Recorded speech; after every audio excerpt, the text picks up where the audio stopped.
ನಮಸ್ತೆ ಸರ್. ನಮಸ್ತೆ ಮೇಡಮ್. ರಾಮ ಮಂದಿರ ಉದ್ಘಾಟನೆ ಆಗಿದೆ, ಮೂರ್ತಿ ಪ್ರತಿಷ್ಠಾಪನೆ ಆಗಿದೆ. ಇದಕ್ಕೆ ಏನ್ ಅನ್ಸ್ತಾ ಇದೆ ನಿಮ್ಗೆ ಈ ಸಂದರ್ಭದಲ್ಲಿ? ಮೇಡಮ್ ತುಂಬಾ ಹೆಮ್ಮೆ ಇದೆ. ಇವಾಗ ನೋಡ್ತಿದ್ದಾರೆ ಎಲ್ಲೆಲ್ಲ ಒಂಥರ ಇವಾಗ ನಾವು ದೀಪಾವಳಿ ಹೇಗೆ ಸೆಲೆಬ್ರೇಟ್ ಮಾಡ್ತೀವಲ್ಲ ಆ ತರ ಇವಾಗ ಇಡೀ ಬೆಂಗಳೂರಲ್ಲಿ ಅಥವಾ ಇಡೀ ಭಾರತದಾದ್ಯಂತ ಎಲ್ಲರಿಗೂ ಒಂದು ಹೆಮ್ಮೆಯ ವಿಷಯ ಇದೆ, ಸ್ಪೆಷಲಿ ಹಿಂದೂಗಳಿಗೆ. ಯಾಕಂದ್ರೆ ನೀವು ನೋಡ್ಬೇಕಂದ್ರೆ ಇದಕ್ಕೆ ತುಂಬಾ ಜನ ಶ್ರಮ ಪಟ್ಟಿದ್ದಾರೆ ಮೇಡಮ್. ನಾನು ಹೇಳಿದಾಗೆ ಲೈಕ್ ನಂದು ಡೇಟ್ ಆಫ್ ಬರ್ತ್ ಬಿಟ್ಟು 1991. ಸೊ 92 ಅಲ್ಲಿ ಹಿಂದೂಗಳು ಹೋಗಿ ಇದನ್ನ ಮಾಡಿದ್ರು. ಸೊ ಅವಾಗ ನಾವೆಲ್ಲ ಕೇಳ್ತಿದ್ವಿ ಲೈಕ್ ಜನ ಯಾವ ತರ ಕಷ್ಟಪಟ್ಟಿದ್ದಾರೆ ಏನಂತೇಳಿ. ಸೊ ಇವಾಗ ಇದನ್ನ ನೋಡ್ತಾ ಇದ್ರೆ ಅವರೆಲ್ಲ ಏನ್ ಕಷ್ಟಪಟ್ಟಿದಾರಲ್ಲ ಅದಕ್ಕೆ ಒಂದು ಶ್ರಮ ಸಿಕ್ಕಿದೆ ಅಂತೇಳಿ ಅನಿಸ್ತಾ ಇದೆ. ಆಮೇಲೆ ಇದು irrespective of political parties agenda ಎಲ್ಲ ಬಂದ್ಬಿಟ್ಟು ಹಿಂದೂಗಳಿಗೆ ಒಂದು ಹೆಮ್ಮೆಯ ವಿಷಯ ಮೇಡಮ್. ಎಲ್ಲರಿಗೂ ಈಗ ನಾರ್ಮಲ್ ಹಿಂದೂ ಇದ್ರೆ ಅವ್ರಿಗೆ ಒಂಥರ ಖುಷಿ ಇದೆ. ಇವಾಗ ನಾನು IT ಎಂಪ್ಲಾಯಿ. ಸೊ ಇವಾಗ ನಾನು ಇವತ್ತು ಲೀವ್ ಹಾಕ್ಬಿಟ್ಟು ಇವತ್ತು ಇದರಲ್ಲಿ ಪಾರ್ಟಿಸಿಪೇಟ್ ಮಾಡಿದ್ದೀನಿ ಅಂದ್ರೆ ಅದು ನನ್ನೊಳಗೆ ಒಂಥರ ಅಭಿಮಾನ ಇದೆ. ರಾಮ ಅಂದ್ರೆ ಲೈಕ್ ಹಿಂದೂಗಳಿಗೆ ಅಂತಲ್ಲ, ಲೈಕ್ ಎಲ್ಲರಿಗೂ ಒಂಥರ ಅದೊಂದು ನಮ್ಮ ಆಧ್ಯಾತ್ಮಿಕ ಭಾವನೆ ಅಂತೇಳಿ ಹೇಳಕ್ ಇಷ್ಟಪಡ್ತೀನಿ. ಈಗ ಶ್ರೀರಾಮ ಜನ್ಮಭೂಮಿಗೆ ನೀವ್ ಯಾವಾಗ ಹೋಗೋದು? ಮೇಡಮ್ ತುಂಬಾ ಆಸೆ ಇದೆ ಆದಷ್ಟು ಬೇಗ ಹೋಗ್ಬೇಕಂತ ಹೇಳಿ. ಬಟ್ ನೋಡೋಣ, ಇನ್ನು ಎಲ್ಲ ಪೂರ್ಣ ಆದ್ಮೇಲೆ ನಾನಷ್ಟೇ ಅಲ್ಲ ನನ್ನ ಇಡೀ ಫ್ಯಾಮಿಲಿ ಎಲ್ಲ ಕರ್ಕೊಂಡು ನಮ್ಮ ಪೇರೆಂಟ್ಸು ಆಮೇಲೆ ನಮ್ದು ಅಜ್ಜಿ ಎಲ್ಲರನ್ನು ಕರ್ಕೊಂಡು ಹೋಗಿ ಎಲ್ಲ ಒಂದ್ಸಲ ಆದ್ರೂ ವಿಸಿಟ್ ಮಾಡಿ ಶ್ರೀರಾಮ್ ದರ್ಶನ ಪಡ್ಕೊಂಡೇ ಬರೋದು ಮೇಡಮ್. ಅಯೋಧ್ಯೆಯ ಶ್ರೀರಾಮನ ಜೊತೆ ಹಲವಾರು ಸಮಾಜಗಳು ಇದೆ ಅಥವಾ ಜನಸಾಮಾನ್ಯರು ಇದ್ದಾರೆ ಅಂತ ನಿಮ್ಗೆ ಅನಿಸ್ತಾ ಇದೆಯಾ?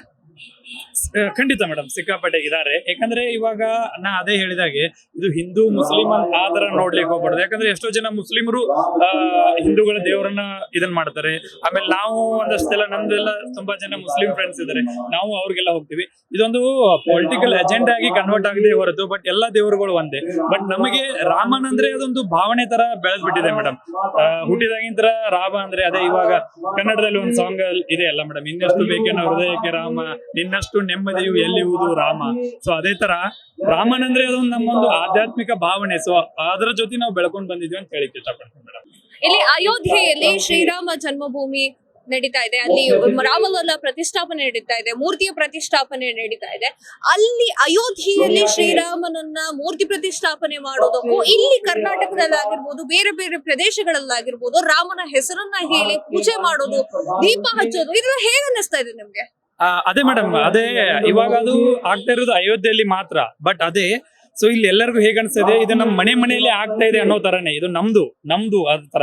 ಇವಾಗ ಒಂದ್ ಏನಾದ್ರು ಒಂದು ಇವೆಂಟ್ ಬಂದ್ರೆ, ಇವಾಗ ಮ್ಯಾರೇಜ್ ಅಂತ ಬಂದ್ರೆ ಒಂದ್ ಫ್ಯಾಮಿಲಿ ಸೀಮಿತ ಇರುತ್ತೆ ಮೇಡಮ್. ಬಟ್ ಇದು ಹಾಗಲ್ಲ, ಇಡೀ ವಿಶ್ವದಾದ್ಯಂತ, ಭಾರತ ಅಷ್ಟೇ ನಾ ಹೇಳ್ತಾ ಇಲ್ಲ, ಯಾಕಂದ್ರೆ ನಮ್ಮ ಭಾರತೀಯರು ಬೇರೆ ದೇಶದಲ್ಲಿ ಕೂಡ ಇದ್ದಾರೆ. ಸೊ ಇದು ಎಲ್ಲರಿಗೂ ಒಂಥರ ಹಿಸ್ಟೋರಿಕ್ ಮೂಮೆಂಟ್ ಅಂತ ಹೇಳಕ್ಕೆ ಇಷ್ಟಪಡ್ತೀನಿ ಮೇಡಮ್. ಹಲವಾರು ಟೀಕೆಗಳು ಬರ್ತಾ ಇತ್ತು, ರಾಮ ಮಂದಿರ ಉದ್ಘಾಟನೆ ಆಗ್ತಾ ಇರೋದು ಅಥವಾ ರಾಮಲಲ್ಲ ಮೂರ್ತಿ ಪ್ರತಿಷ್ಠಾಪನೆ ಆಗ್ತಾ ಇರೋದು ರಾಜಕೀಯವಾಗಿ ಎಲ್ಲೋ ತಿರುಗ್ತಾ ಇದೆ ಅಂತ ಹಲವಾರು ಟೀಕೆಗಳು ಬರ್ತಾ ಇತ್ತು. ಇದ್ರ ಬಗ್ಗೆ ಏನ್ ಹೇಳೋಕೆ ಇಷ್ಟಪಡ್ತೀರಾ? ಅದೇ ಮೇಡಮ್, ನಾನು ಹೇಳಿದಾಗೆ ಇದೊಂದು ಪೊಲಿಟಿಕಲ್ ಇವೆಂಟ್ ಅಂತ ಕನ್ಸಿಡರ್ ಮಾಡ್ಲೇಬಾರದು. ಯಾಕಂದ್ರೆ ಇದು ಪ್ರತಿಯೊಬ್ಬರಿಗೂ ಹೆಮ್ಮೆಯ ವಿಷಯ ಮೇಡಮ್. ನಮಗೇನಾಗಿತ್ತು, ರಾಮ ಮಂದಿರ ಆಗ್ಬೇಕಾಯ್ತು. ಇವಾಗ BJP ಅವ್ರು ಮಾಡಿದ್ರು, ಕಾಂಗ್ರೆಸ್ ಅವ್ರು ಮಾಡಿದ್ರು, ಇಟ್ ಇಸ್ ಇಮ್ಮೆಟೀರಿಯಲ್. ಸೊ ನಮಗೆ ಏನಾಗಬೇಕಾಯ್ತು, ರಾಮ ಮಂದಿರ ಒಂದು ಆಗ್ಬೇಕಾಯ್ತು, ಅದಾಗಿದೆ. ಹಾಗೆ ನೋಡ್ಬೇಕಂದ್ರೆ ಇವಾಗ BJP ಅವ್ರು ಏನ್ ಹೇಳಿದ್ರು, ಅವ್ರ ಪ್ರಣಾಳಿಕೆಯಲ್ಲಿ ಕೂಡ ಅವ್ರು ಹೇಳಿದ್ರು ತಾನೇ, ಲೈಕ್ ನಾವು ಪವರ್ಗೆ ಬಂದ್ಮೇಲೆ ನಾವು ರಾಮ ಮಂದಿರ ಕನ್ಸ್ಟ್ರಕ್ಟ್ ಮಾಡ್ತೀನಿ ಅಂತ ಮಾಡಿದ್ದಾರೆ. ಮಾಡ್ಕೊಳ್ಳಿ ಬಿಡಿ. ಇವಾಗ ಕಾಂಗ್ರೆಸ್ಗೆ ಅವಕಾಶ ಇತ್ತಲ್ಲ, ಅವ್ರು ಯಾಕೆ ಮಾಡಿಲ್ಲ ಹಾಗಾದ್ರೆ? ಸೊ ಹೀಗೆ ಸಿಕ್ಕಾಪಟ್ಟೆ ಕ್ವಶನ್ಸ್ ಬರುತ್ತೆ ಮೇಡಮ್. ಸೊ ಇದು ಅವರು ಪೊಲಿಟಿಕಲ್ ಎಜೆಂಡಾ ಆಗಿ ನೋಡ್ತಾರೆ.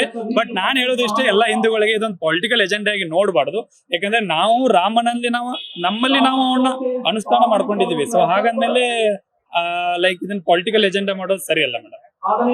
ಲಾಸ್ಟ್ ಪ್ರಶ್ನೆ, ಎಲ್ಲಾ ರಾಮ ಭಕ್ತರಿಗೆ ಏನ್ ಹೇಳಕ್ಕೆ ಇಷ್ಟಪಡ್ತೀನಿ? ರಾಮ ಭಕ್ತರಿಗೆ ಏನ್ ಹೇಳಕ್ ಇಷ್ಟಪಡ್ತೀನಿ ಅಂದ್ರೆ, ಇದೆಲ್ಲ ಅವ್ರು ಪಟ್ಟಂತ ಶ್ರಮ ಮೇಡಮ್. ಇವಾಗ ಕರಸೇವಕರು ಇರ್ಬೋದು, ಎಲ್ಲರೂ ಇರ್ಬೋದು, ಅವರೆಲ್ಲ ಇವಾಗ ಒಂದಷ್ಟು ಜನ ನಮ್ ಜೊತೆ ಇದ್ದಾರೆ, ಒಂದಷ್ಟು ಜನ ನಮ್ ಜೊತೆ ಇಲ್ಲ. ಸೊ ಇದೆಲ್ಲರಿಗೂ ಅವ್ರಿಗೊಂದು ಅರ್ಪಣೆ ಅಂತ ಹೇಳ್ತೀನಿ. ನಾನು ಇಲ್ಲಿಂದ ಅವರ ಶಿರಸಾಷ್ಟಾಂಗಳಿಗೆ ನಮಸ್ಕಾರ ಮಾಡ್ಲಿಕ್ಕೆ ಇಷ್ಟಪಡ್ತೀನಿ ಮೇಡಮ್. ಯಾಕಂದ್ರೆ ಇದೆಲ್ಲ ಅವರ ಪಟ್ಟಂತ ಕಠಿಣ ಶ್ರಮದಿಂದ ನಮಗೆ ಇದು ರಾಮ ಮಂದಿರ ಆಗ್ಲಿಕ್ಕೆ ಸಾಧ್ಯ ಆಗಿದೆ ಮೇಡಮ್. ಜೈ ಶ್ರೀರಾಮ್.